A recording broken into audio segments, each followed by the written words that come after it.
먼저 거기는 합성의 오류 또는 뭐죠? 통합의 오류 또는 결합의 오류 이렇게 이야기를 합니다. 거기 나오기를 홍길동 선수 우리나라에서 가장 기량이 뛰어난 선수이다. 그러므로 그가 속한 팀도 우리나라에서 가장 기량이 뛰어난 선수다. 이렇게 말한 것은 거기 나오는 소위 합성의 오류다 이런 이야기입니다. 그 반대의 경우입니다. 분할의 오류 또는 분해의 오류라고 이야기를 합니다. 거기 나오죠. 얘들아 가자. 이 강의는 들을 필요가 없어. 오늘 강의의 강사는 저번에 부정입학으로 무리를 비웠던 대학에 재직하는 교수라잖아. 이렇게 말한 것은 말입니다. 분할의 오류 또는 분해의 오류다 이런 이야기입니다. 바로 그 옆에 바로 그 밑에 말입니다. 적당히 문제가 하나가 없네. 그죠? 자, 문제가 없네요. 자, 일단 넘어가겠습니다. 넘어가면 거기 나오는 원칙 혼동의 오류가 나옵니다. 이것 밑줄. 어제부터 제가 중요한 것은 밑줄을 좀 그어오고 있습니다. 거기 보시면 뭐라고 나오냐. 상황에 따라 정해야 할 원칙이 상황이 다른데도 혼동하는 거야. 혼동에 사용되는 거야. 거기 나오죠. 6.25 때 경찰과 어쨌든 내 남편에게 공산당원이 직업이 경찰이냐고 묻자 남편이 아니라고 대답했다. 공산당원이 나에게 남편의 직업을 물었다. 나는 우리 집 가훈이 정직이었기 때문에 남편을 경찰이라고 말해주었다 해가지고 이런 년을 징한년이라고 그러죠. 그죠? 다시 하겠어. 내가 만약에 우리 여학생을 갖다가 주먹으로 때리면 폭행죄로 고소됩니다. 그런데 말입니다. 권투 선수는 아무리 때려도 상관이 없죠. 원칙이 정해지면은 말입니다. 그 원칙은 상황에 따라서 늘 달라질 수 있다 이런 이야기입니다. 그죠? 자, 그러니까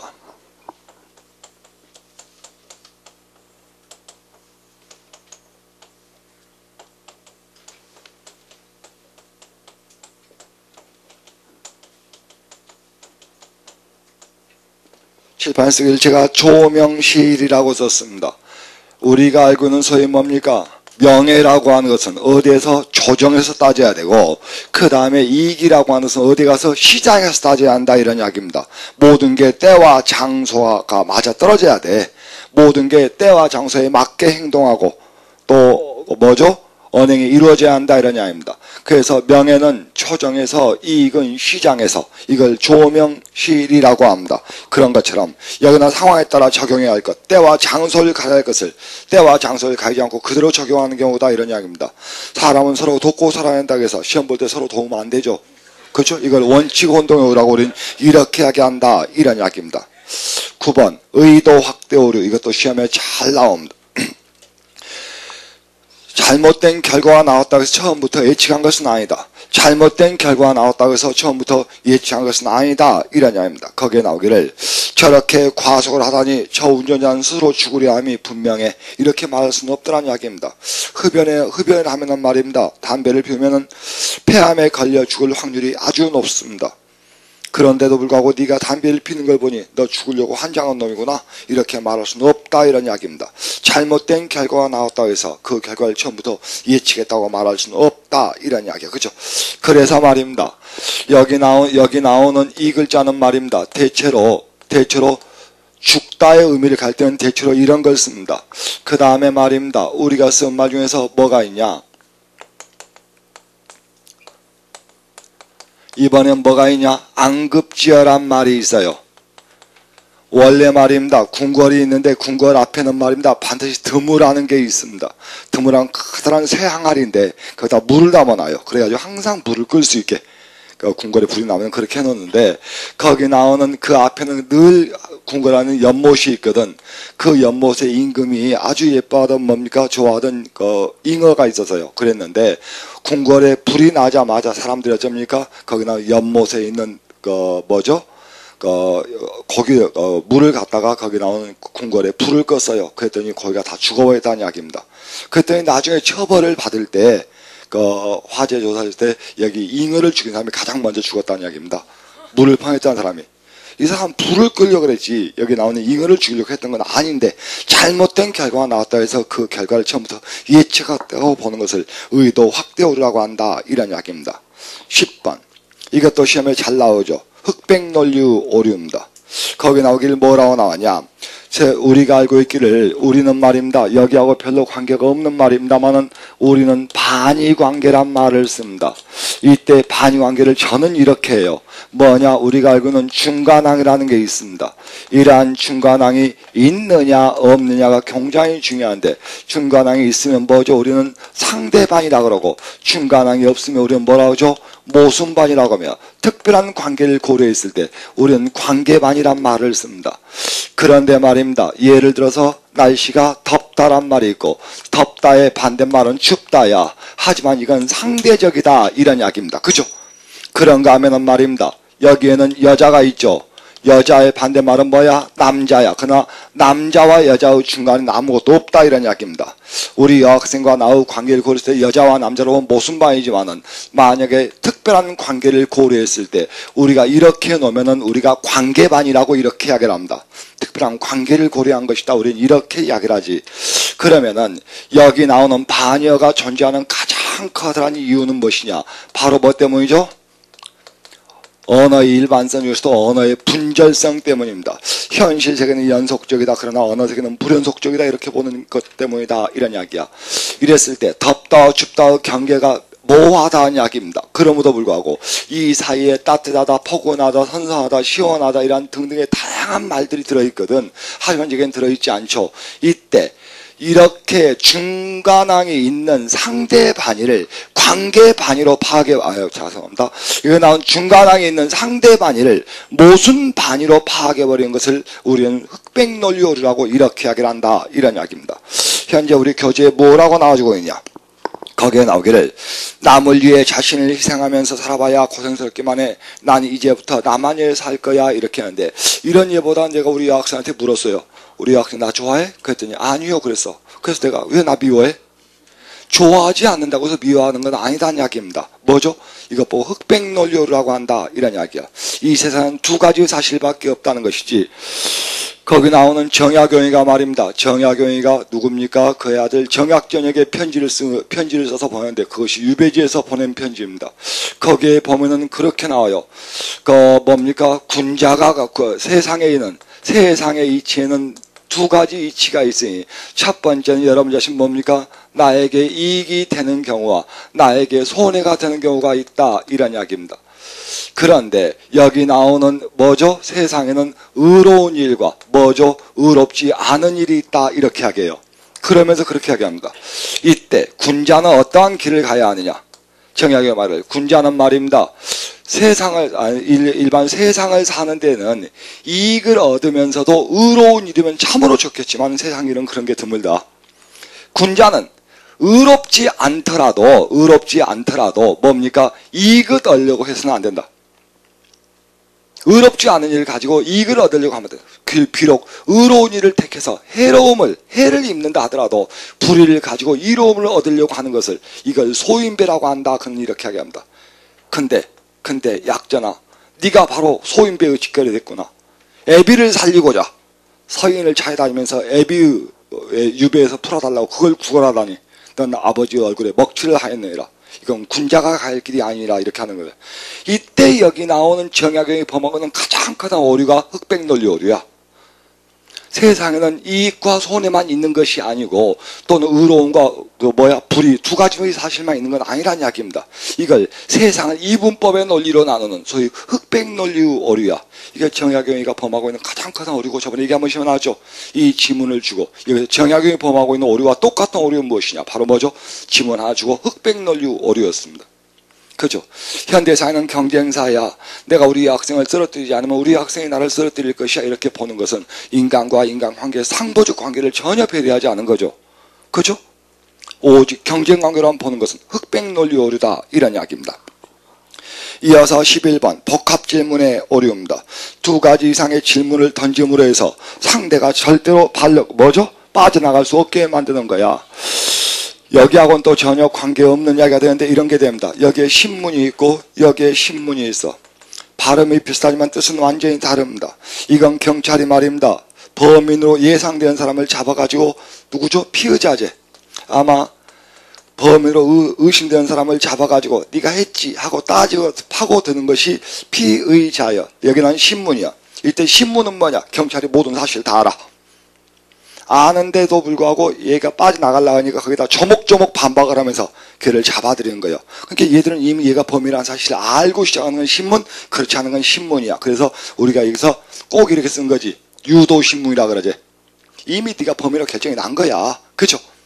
그게 신문과 신문의 차이야. 이것이 신문과 신문의 차이다. 이런 이야기입니다. 그런데 말입니다. 경찰이 피의자 한 명을 잡아줘 말해서 뭐라 말했냐?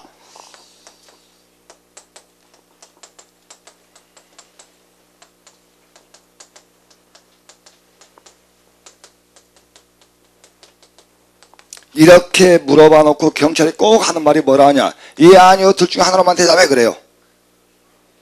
훔친 돈 유흥비로 탕진했어요? 안 했어요? 했어요? 안 했어요?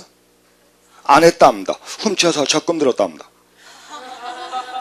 이해되십니까? 어느 쪽으로 대답해도 걸려들어요. 너 돈 훔쳐서 안 훔쳤어? 이걸 질문을 완전히 분리시켜서 전혀 별개의 질문이거든. 그러므로 이걸 분리시켜야 할 것을 오직 하나로 봐버렸다는 이야기입니다. 그렇게 가지고 어쩌죠? 예라고 하든 아니라고 하든 무조건 걸려들어요. 이런 걸 갖다 우리가 유도신문이라고 그럽니다. 복합질문이에요. 복합질문이야. 그래서 말입니다. 거기 나오죠.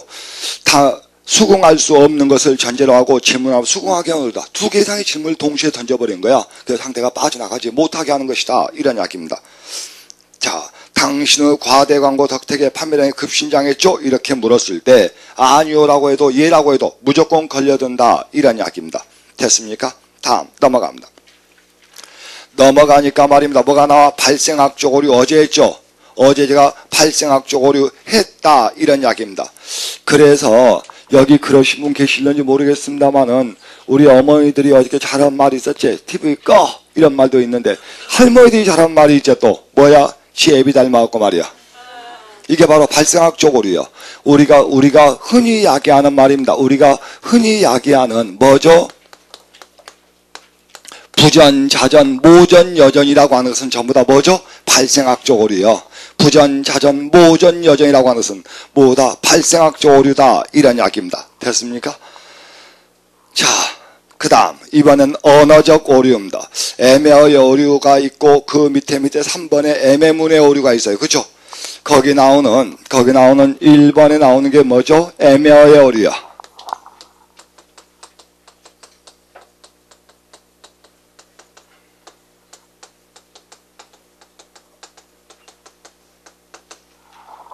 가끔 이야기합니다만은 두 개를 합니다. 먼저 하나 쓸래.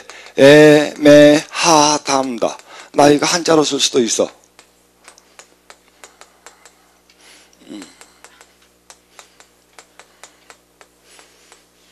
애매하다 합니다. 그죠? 한자로 썼는데 뜻이 완전히 다릅니다. 위에는 뭐라고?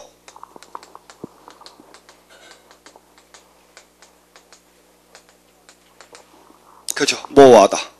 그러니까 반드시 이렇게 해주셔야 애만 사람 붙잡고 뭐 하는 거야? 그래야지 엄한 사람 아니야. 엄한 사람 아니야?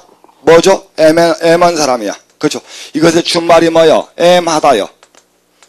그죠? 애하다입니다. 그래서 애만 사람 붙잡고 뭐 하는 거야? 그래야지 여기 나오는 뭐죠? 엄한 사람 아니야. 그 다음에 두 번째, 이것이 한자로 쓰여지면 모호하다는 뜻입니다. A와 B가 구분이 되지 않는다 이런 뜻이다 이런 이야기입니다. 한자로 쓰였는지 한글로 쓰였는지 보고 뜻을 파악하셔야 돼요. 한자와 한글이 뜻이 다르다 이런 이야기입니다. 그래서 애매어의 오류는 여러분 역시 뭐죠? 어휘의 문제입니다. 이건 어휘의 문제고 이건 뭐죠? 문장 구조의 문제예요. 엊그제 서울시 시험에 나온 것이 바로 이거였죠. 이것에 의한 뭐죠?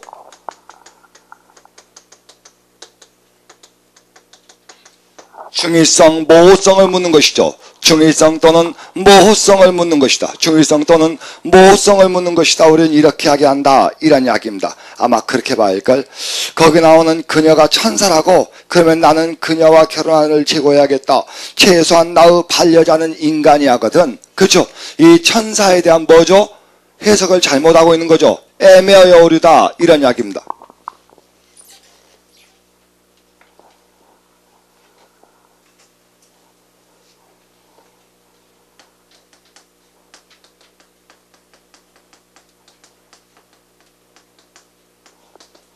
엊그제 서울시 시험에 나온 게 이거 아니었습니까? 저 배를 보아라. 이랬을 때 이때 배는 말입니다. 우리가 알고는 타는 배일 수도 있어요. 그쵸? 그런가 하면 뭐죠? 먹는 배일 수도 있다 이런 이야기입니다. 그런가 하면 뭐죠? 우리의 복부일 수도 있죠. 그쵸? 이걸 우리가 애매어의 오류라고 한다. 다이어, 동음, 이어 등을 사용함으로 생기는 오류를 우리는 애매어의 오류 이렇게 이야기를 합니다. 맞죠? 맞죠? 그렇기 때문에 말입니다. 우리가 이런 말 쓰죠. 하나만 썼다 지울게.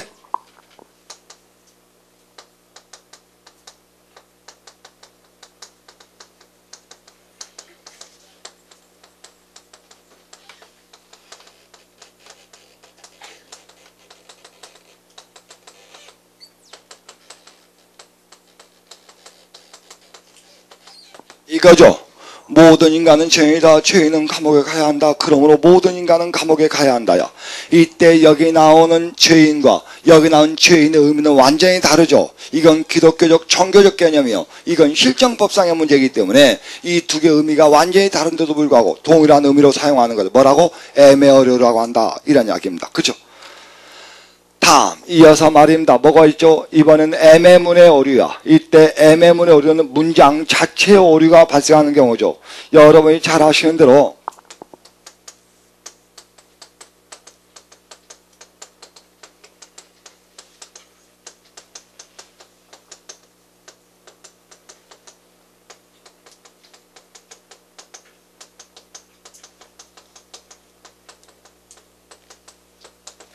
칠판에 제가 문제 하나 썼습니다. 오늘처럼 날이 흐리지 않으면 여기서 한라산이 보입니다.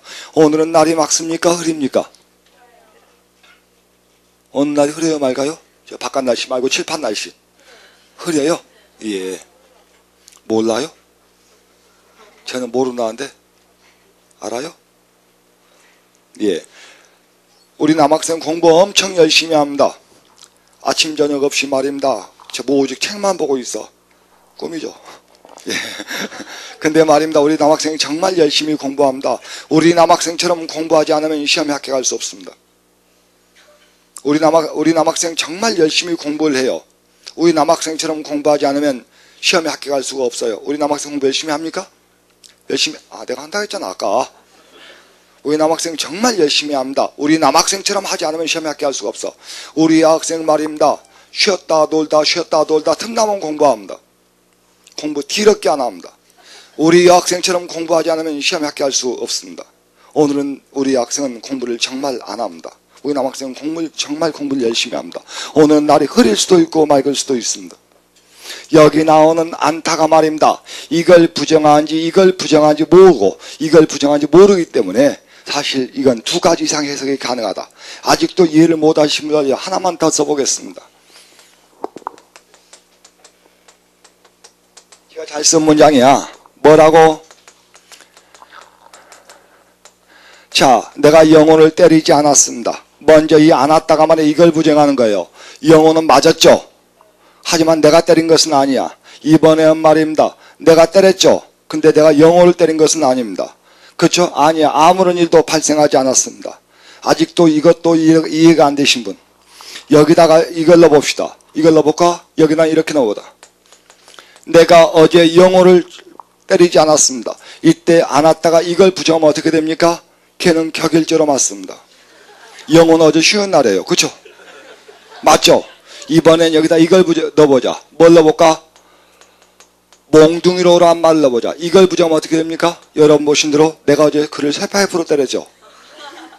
문장 성분의 수가 하나씩 늘어나면 해석도 하나씩 늘어납니다. 자, 다 이해했는데 아직도 이해를 못하시면 계실런지 몰라. 그래서 여기다 이걸 한번 넣어보겠습니다. 그러면 확실히 격일죄 맞죠? 격일죄 맞죠? 어제는 안 맞았어요. 이번엔 말입니다. 여기다 하면 이번엔 쇠파이프나 주먹이야. 이번엔 말입니다. 여기다가 집어넣으면 어떻게 됩니까? 내가 어제 말입니다. 영화 앞에 쇠파이프를 몽둥이를 든 것까지는 사실이야. 하지만 때린 것은 아니야. 뭐죠? 은이나 눈을 집어넣은 중의성이 제거됩니다. 이런 거 보고 뭐라 그래? 이런 것들이 들어가지 아니한 상태에서 애매모이라 그럽니다. 두 개 이상의 해석이 가능해. 그렇죠? 그러므로 이거 보고 우리가 비정상적인 문장, 어법에 맞지 않는 문장이라고 한다. 이런 이야기입니다. 그렇죠? 자, 그래서 말입니다. 거기 보세요. 3번. 손님이 다 왔다. 보입니까? 273쪽의 맨 위에 말입니다. 손님이 다 왔다란 말이 있어. 이때 다를 수량부사라 그럽니다. 이거 보면 수량을 하라 그래. 다를 수량을 하라 그럽니다. 이때 수량어가 들어가면 무조건 중의적 해석이 됩니다. 무조건 중의적 해석이 돼. 두 가지 해석이 된다 이런 이야기입니다.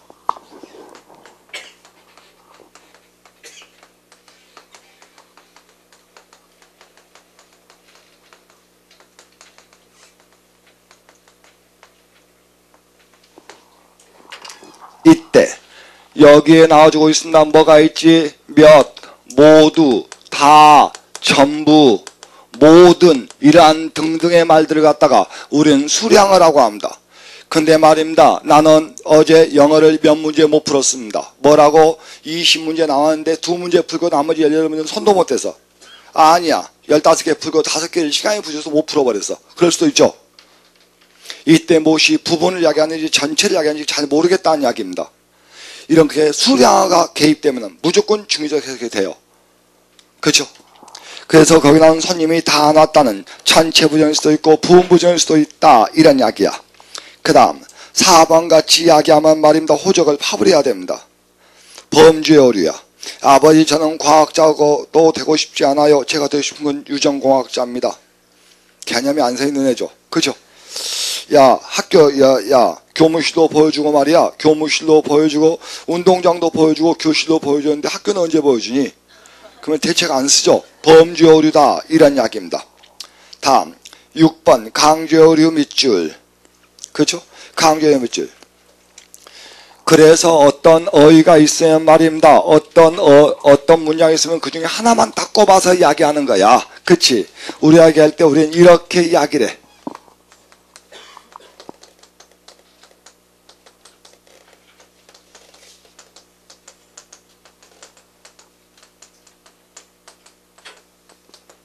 내 이웃의 여자를 탐하지 마라 이런 글을 읽고 저는 절대로 이웃의 여자를 탐하지 않습니다. 뒷집 여자와 바람을 피죠.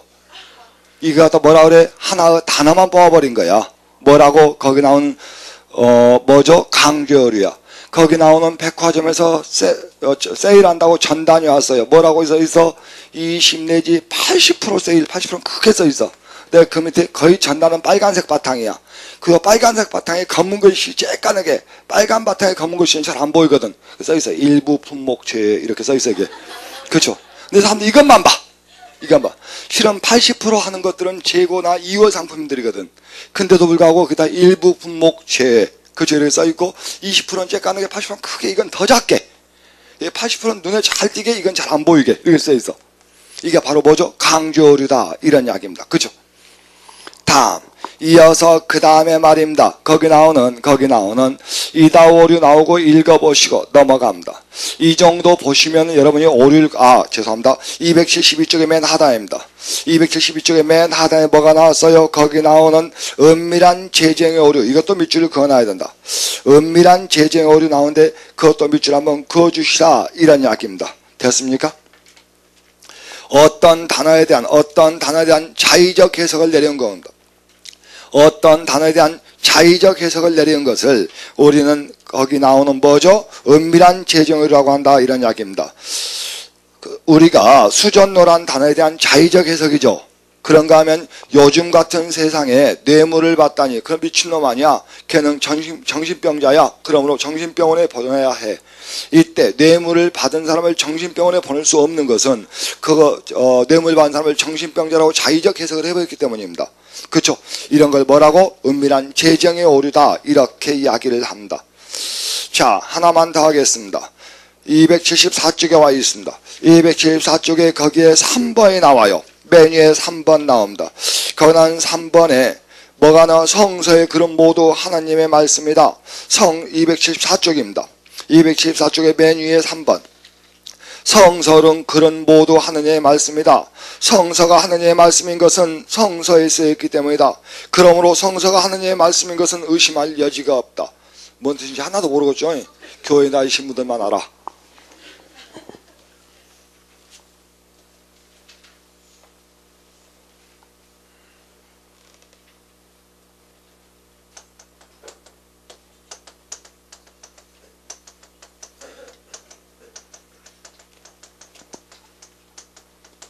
이 두 사람이 계속 대화를 이끌고 갑니다. 그 대화를 다 쓸 수는 없으니까 이렇게 가려 합니다.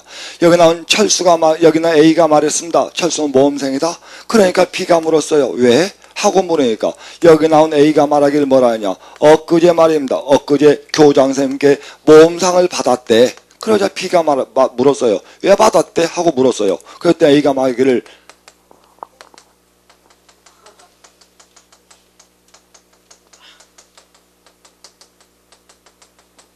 이런 식으로 답하는 거야. 철수는 모험생이다. 왜? 엊그제 교장선생님께 모험상을 받았거든. 왜 받았대? 글쎄 모험생이가 받았겠지. 그러니까 결국은 여기 나온 철수가 모험생이란 논리적 근거는 전혀 제시되지 아니한 겁니다. 이랬을 때 이걸 갖다 뭐라 그래? 성결 문제라 그럽니다. 이러한 성결 문제가 전혀 해결되지 아니한 상태에서 말을 이끌고 가는 거야. 여기도 마찬가지지. 거기 나온 성서가 하느님의 말씀은 논리적 근거가 전혀 없다는 이야기입니다. 그래서 이걸 뭐라고? 우리가 거기 나오는 성결 문제 해결의 오류다. 우리는 이렇게 이야기를 합니다. 또는 이거 갖다가 조금 다른데 명칭을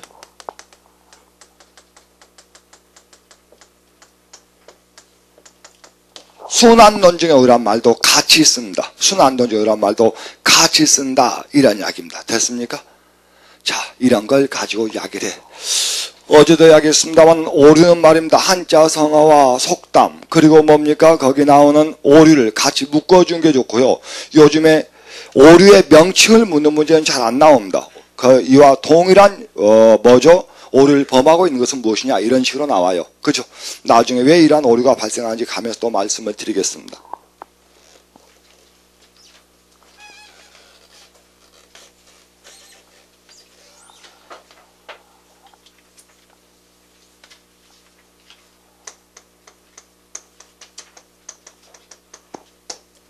이어서 그 다음 페이지에 뭐가 나왔냐? 설명에 나왔습니다.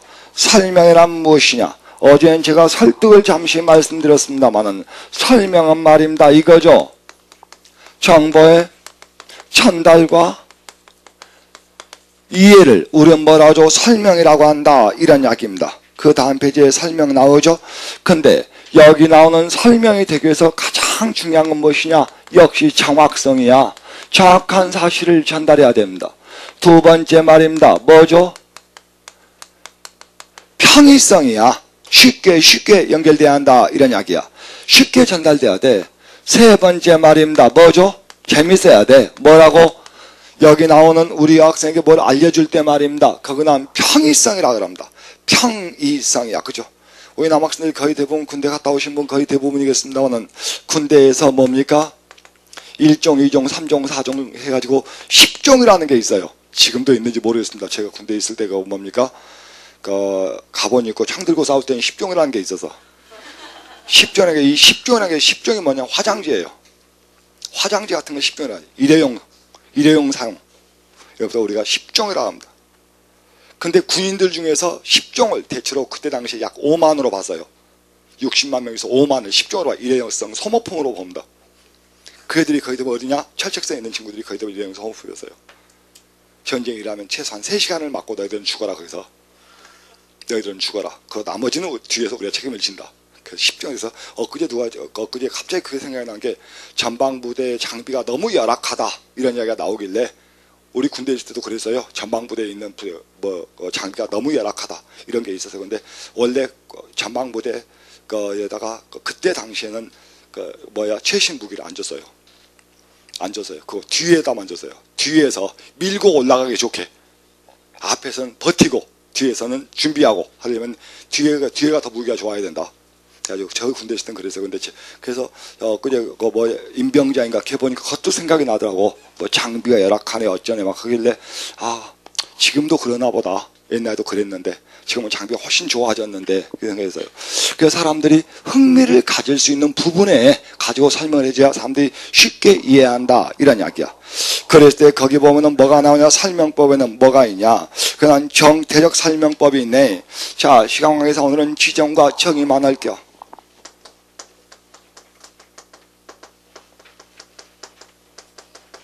우리 교재에 써 있어요.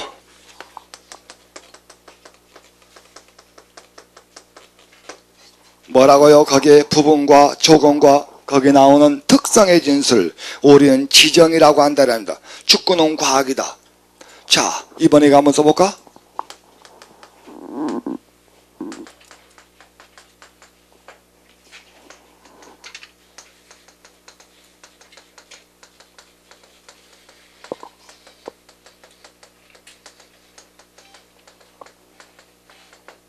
그렇죠? 이런 겁니다. 하나 더 쓸랍니다.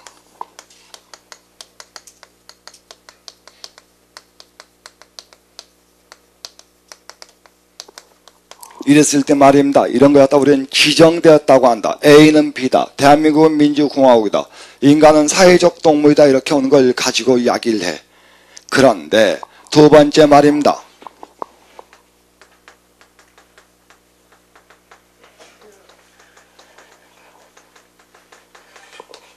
개념의 제시를 가지고 말합니다. 우리 교재 맨 하단입니다. 우리 교재 맨 하단에 뭐라고 써있어? 정의의 형식이 나와요. 거기에 뭐라고 나오냐?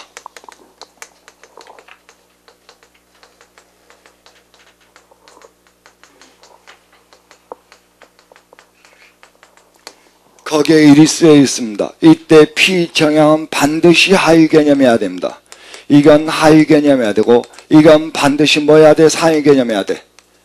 그리고 여기 나오는 총차가 뒤에 나오는 유개념을 수식해야 됩니다. 그리고 여기를 뭐라 하죠? 우리가 정의향이라고 이렇게 이야기한다 이러냐입니다. 이런 것들을 갖다가 우리는 뭐죠? 정의라고 이야기를 합니다. 이러한 조건을 반드시 갖춰야 됩니다. 이러한 조건을 갖추지 않은 것은 절대로 뭡니까? 정의가 될 수 없다 이러냐입니다. 갑니다.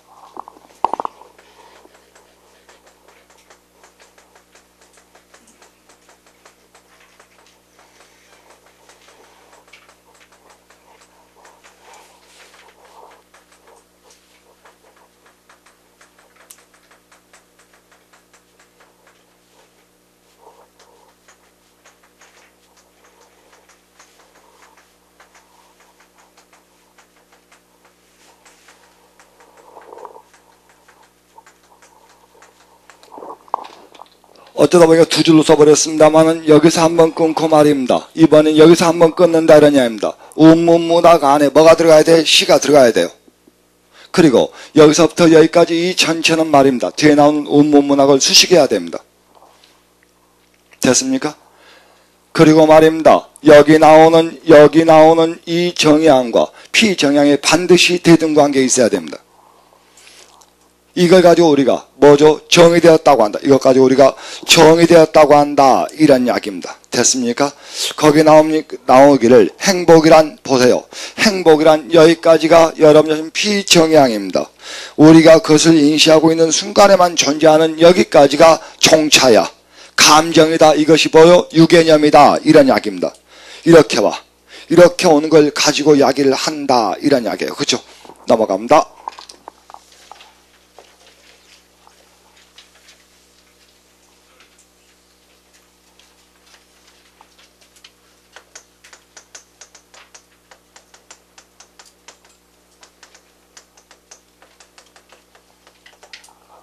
지정되었습니까? 정의되었습니까? 타조는 날지 못한 새다. 지정되었습니까? 정의되었습니까? 정의. 그쵸? 딱 보니까 말입니다. 나누고 나누면 이것이 정의됩니다. 근데 정의되면 제가 안 물어봅니다. 여기가 합니다. 그쵸? 서정 장르 대표 장르로 외부 세계의 자아화를 표현하는 운문문학은 시예요. 그쵸? 근데 말입니다. 날지 못한 새가 타조면 닭은 깝깝하지. 날지 못하는 새가 타조면 닭은 쬐까놓고 쇼다리인데 어쩌란 말이야. 어쩐다고? 대등이 안 돼요. 이건 날지 못한 건 타조의 특성이지. 날지 못한 새가 모두 타조인 건 아닙니다. 그러므로 여기 성립을 안 해. 이건 여기 성립을 해. 그러므로 여러분 자신들 이건 뭐야? 지정과 정의를 정말 많이 헷갈려. 이거 지정이야. 이거 지정이다 이런 이야기입니다.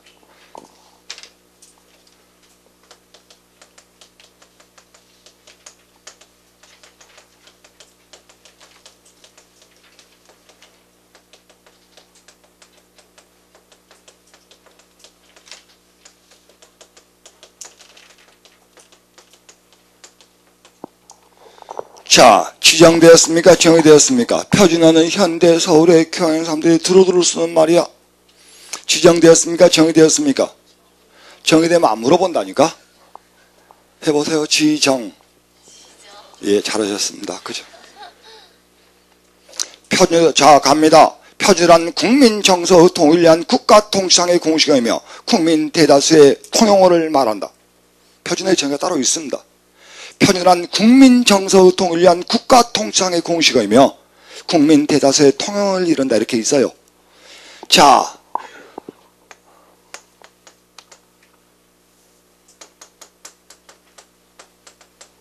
시대적, 지역적, 계층적, 뭐죠? 어디 갔어? 이건 조건이잖아, 조건. 그죠? 표준어를 제정하기 위한 조건이 뭐냐? 시대적, 지역적, 계층적 조건이야. 근데 이게 또 문제가 있어. 이게 뭐냐면은, 현대 서울의 그런 사람들이 두루두루 쓰는 말은 표준어다. 이건 또 말이 되는 것 같아. 그러니까 헷갈린단 말이에요. 무조건 눈으로 보고 쓰지 마시고, 여러분 보신 대로 뭐죠? 여기 이건 전형적인 뭐야? 지정이에요. 정의, 표준어의 정의는 따로 있다라는 이야기입니다. 정의와 지정을 영 헷갈립니다. 그렇죠? 여기 나온 정의와 지정을 영 헷갈리시면 안 돼. 다음, 이어서 우리 교재 276쪽의 맨 하단에 와 있어요. 276쪽의 맨 하단이야. 자, 어디 갔어? 이거야. 먼저 이거 보자. 이게 저번에 나왔을 때, 이게 나왔을 때, 저번에 이게 나온 게 아니라 이거지? 이게 나와서. 이렇게 해놓고 시험 문제에 뭐가 나왔냐? 종차는 어디냐? 이런 문제가 있었단 말이야. 그러면 종차는 여기서까지, 여기서 이렇게 하면 이게 종차예요. 그쵸? 근데 종차가 되려면 반드시 뭐가 있어야 돼? 정의가 돼야 돼. 근데 이게 인간의 정의냐? 그러면 뭐 저놈한 존재는 전부 다 인간이냐? 그렇게 말할 수는 없지. 그렇기 때문에 사실 그 문제는 문제의 오류가 있었어요. 종차를 걸으면 안 되는 문제였다, 이런 이야기입니다. 그래서 우리 교재 이 지로의 맨 하단이야. 거기 나오는 맨 하단, 정의한 피정보다 구체적인 어휘로 이루어져야 한다, 이런 이야기입니다. 당연하지. 그쵸? 거기 나오는 276조의 맨 상단이야. 뭐라고? 나는 1인자가 될 수 있다. 친구는 그 무엇과도 바꿀 수 없다. 이런 것은 사실 모호하다, 이런 이야기야. 그쵸? 다음, 이어서 말입니다. 그 다음에 나오는 게 뭐냐? 2번 보세요. 거기 나오는 적절히 한다는 이야기가 나오고 쭉 한번 읽어보시되 그 밑에 한번 쓸 거야. 1. 뭐죠? 반복성 불가야. 반복성은 절대 안 된다는 거야. 국어 선생님이 누구냐? 그때 국어를 가르치는 선생님이다. 이런 말 없다. 그러니까 여기 나오는 비정약의 영어가 정약에 반복될 수 없다. 그 다음 두 번째, 이것도 안 돼. 모성이야. 이것도 안 돼. 뭐라고? 밀수는 사회, 국가, 발전의 암적이다. 암이다. 그렇죠? 그러면 이렇게 비유적인 표현은 안 된다는 이야기입니다. 모성 안 돼. 모성 안 돼. 그렇죠? 그 다음에 세 번째, 여러분 뭐죠? 당연히 부정문 안 돼. 당연히 부정문 안 된다, 이런 이야기입니다. 그죠? 학생은 교수가 아닌 학교 구성원이다. 이렇게 말할 수는 없다는 이야기입니다. 이렇게 부정적 증서를 쓸 수 없다는 이야기입니다. 맞죠? 그 다음 세 번째 말입니다. 세 번째. 네 번째, 구체성 결여야. 구체성은 반드시 있어야 돼요. 위에도 나왔습니다만은 이것지. 삼각형은 세 개의 직선으로 이루어진 도형이다. 근데 도형이란 말이 이제 정의가 문제예요. 근데 도형은 점과 선을 포함합니다. 그러므로 이렇게 해도 삼각형이 될 수 있어, 잘못하면. 그렇죠? 그러면 삼각형은 말입니다. 세 개의 꼭지점을 가지고 있으며, 그렇죠? 내각이 180도인 도형을 이룬다, 이렇게 나와야 돼. 그래야만이 이렇게 만들어지는 거야. 그렇죠? 그래서 구체성이 결여되면 안 된다, 이런 얘기입니다. 그렇죠? 그러므로 한복성 안 됩니다. 국어 선생님은 국어를 가르치는 선생님이다. 이거 안 돼. 모성도 안 돼. 그죠? 그녀는 천사다. 이런 거 안 돼. 그죠? 그 다음에 학생은 교수가 아닌 학교고 이거 안 돼. 부정적 진술 안 돼. 그 다음에 구체성이 껴든 것도 안 된다. 이런 이야기입니다. 그래서 그 밑에 문제 보니까 말입니다. 첫 번째 문장 들어갈게요. 언어는 끊어. 06년 국가직 국어 문제 보세요. 언어는 끊어요. 기본적으로 인간상원의 의사소통을 위한 끊어. 그 다음에 기여체계이다. 이게 바로 뭐죠? 언어의 정의예요. 그래서 나는 언어를 뭐라냐? 언어란 나의 사상과 감정을 전달하고 다른 사람의 사상과 감정을 이해하는 일종의 기여체계를 언어라고 하자. 우리는 이렇게 정의를 내리거든. 이게 언어의 정의다. 이러한 이야기입니다. 그죠? 이게 언어의 정의야. 됐습니까? 거기에 밑줄이 그어져 있어야 돼. 거기에 밑줄이 그어져 있어야 한다. 이런 이야기입니다. 다음, 그랬을 때 답은 당연히 4번이고 그 다음에 그래 답이 4번이고 언어기호란 여기까지가 뭐죠? 비정향이죠? 그 다음에 쭉 뒤에가 전부 다 정향이야. 1번 들어갈게요. 인간이라면 누구나 태어나서 일정 기간이 지나면 언어를 사용할 수 있는 능력을 가지고 태어난다. 이런 이야기입니다. 올해 국가직에 나왔죠?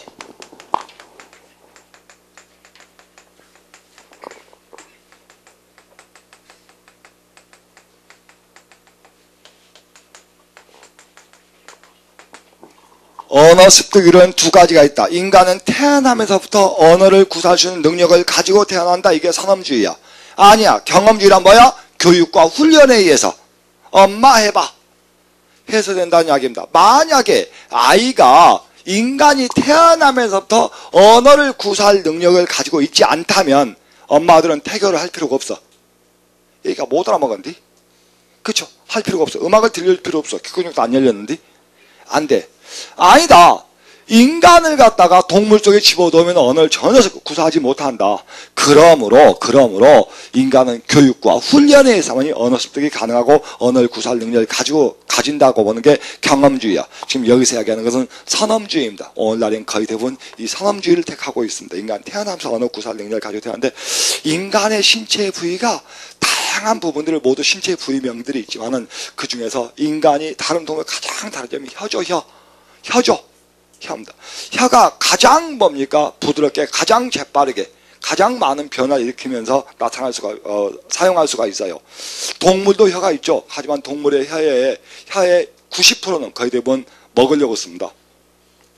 물론 인간도 먹는 데서, 근데 먹는 것보다 말하는데 훨씬 더 많이 씁니다. 말에 훨씬 많이 써. 그때 이 혀죠. 그래서 구간조나 앵무새의 혀가 다른 동물의 혀보다 굉장히 부드럽대. 인간의 혀처럼. 그래서 또 앵무새는 성대가 없음에도 불구하고 인간의 말을 따라 할 수 있다는 겁니다. 그래서 이런 것도 우리 인체 구조부터 시작을 해서 뭐죠? 우리 조음기관들이 모두 발달해 있는 것은 언어를 구사할 수 있는 능력을 가지고 태어나기 때문이라고 이렇게 이야기를 합니다. 다음 이어서 그러나 2번, 3 모두 맞는 이야기입니다. 언어 습득은 말입니다. 인종이나 징에 관계없이 누구나 비슷한 수준으로 이루어집니다. 그죠? 이어서 4번이 바로 그거죠. 다음 그 밑에 나오죠. 대한민국은 민주복지국가이다. 민주복지국가 모두 대한민국은 아니죠. 그러니까 가는 뭐야? 지정이야. 다음 민주복지국가란 끊어야 되죠. 국민이 주권을 가지고 국민의 힘으로 국민 전체의 행복주를 목적으로 한 나라이다요. 그러므로 목적으로 하면서 끊어야 되지. 그럴 때 정의와 지정 보세요. 이 둘 다 시험에 나왔는데 영 많이 헷갈려. 정의와 지정을 절대 헷갈리면 안 된다. 이런 이야기입니다. 그죠?